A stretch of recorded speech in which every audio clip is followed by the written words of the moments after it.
परीक्षा आम्हाला करावं लागेल का नाही? मला जीव जाळावं लागणार आहे आणि माझ्या समाजात सुद्धा जीव जाळावंच लागणार आहे. मग आपली तयारी केली बरी ना. कुणी आलं तरी आपल्याला लढावंच लागणार आहे.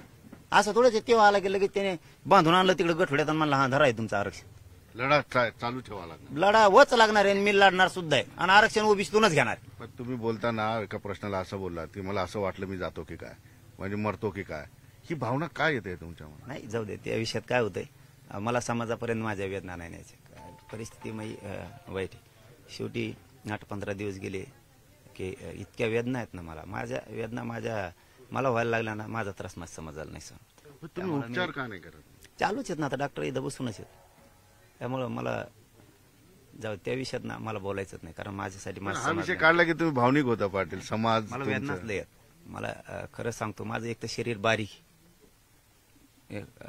भारदस्त नाहीये, म्हणून ते सहन करण्याची ताकद माझ्यात नाही. आणि त्या इतक्या भयान वेदना होत्यात ना, त्या वेदना असं वाटतं की मी जातोय की काय. कारण मी लय वेदना आहेत मला. मी लय थोड्या दिवसाचा आहे समाजाचा माझ्या. मला म्हणून त्या विषयात हातच नका घालू. कारण मी तिकडे गेलो की माझ्या समाजाला लगेच इतका त्रास होतो ना, भयंकर त्रास होतो माझ्या समाजाला. आणि समाज माझा त्रास सहन नाही करू शकत आणि मी समाजाचा नाही करू शकत. त्यामुळे ते आता त्याला नाविलाज आहे. ते उपोषणामुळे माझं शरीर मला साथच देत नाहीत. मी काय करू शकतो. पण माझे लेकरं डोळ्यासमोर दिसतात मराठ्यांचे माझ्या, की यांना माझ्याकडूनच अपेक्षा राजकारणाच्या पलीकडची. मी काय करू शकत नाही. मला सारखे बघा, इथंही सलाईन लावायला लागते, इकडं पण लावल्यात.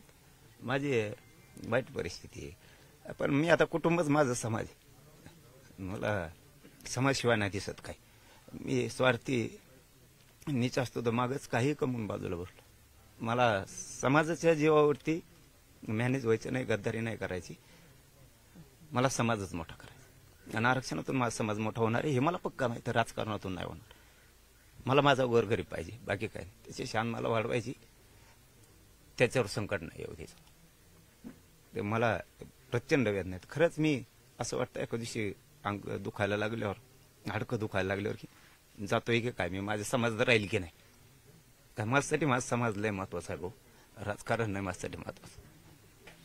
पाटील, तुम्ही चांगल्या लोकांना झुकवलं, कधी तुमच्या डोळ्यात अश्रू येत नाही, पण समाजाचा विषय आला की तुमच्या डोळ्यात अश्रू येत. मी सांगितलं ना, मला माझ्यावर लय माया करतो माझा समाज. अति समाज माया करतो. त्यांनी कधीच कोणावर विश्वास नाही टाकला, पण माझ्यावर इतका टाकला की ते स्वतःच्या लेकरापेक्षा जास्त. हा, मग मी जर खानदानी रक्त आहे माझं, मी मराठ्यांचा आहे, तर त्यांच्या मुलापेक्षा जास्त माझ्याकडून अपेक्षा असतील तर ते मी पूर्ण केल्या पाहिजेत. कोणाचं तरी एखाद्याचं पैसे घ्यावा, मॅनेज व्हावा, पद घ्यावा, हे नाही शोभत मला. मी कोणचं लेकरू आहे त्यांचं? त्यांनी मला काय केलं समाज मी जिकडे जायचं तिकडं रस्त्यावरती दिवसभर उभा राहतो वाट बघत येणारे म्हणून. मला नाही वाया जाऊ द्यायचं. ते काय नाही पदार्थ, त्याच्यात काहीच नाही.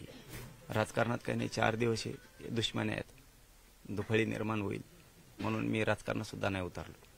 मला माझ्या समाजाला आरक्षण देऊन लेकरं मला अधिकारीच केलेलं बघायचं आणि ते बघणार. मी मरणार पण मग गाठणार. एवढं मोठं कठोर उपोषण मी आता माझ्या समाजासाठी करणार. समाजाच्या लेकराला आरक्षणाशिवाय पर्याय नाही. पाटील, समाजाला तुमची गरज आहे, तुमची समाजाला गरज आहे, तुम्ही समाजासाठी लढणारच आहात. ही डोळ्यातून अश्रू आलं की बरेच लोकांना वाटतं की माणूस दुबळा झाला की काय, पण असं इथे दिसत नाही. भावनिक नातं आहे. पण तुमच्यावर काय ताणतणाव आहे ज्याच्यामुळे जास्त तुम्ही आणखी खचून जाताय? काय खचून जाण्याची? मी कोणालाच भेट नाही, देव मायापाशी नाही. मी कोणाच्या दबावाला, कोणाच्या गुंडगिरीला, कोणाच्या दादागिरीला, कोणाच्या झुंडशाहीला याला आडो बांधून फेकतो. क्षेत्रीय मराठा आहे.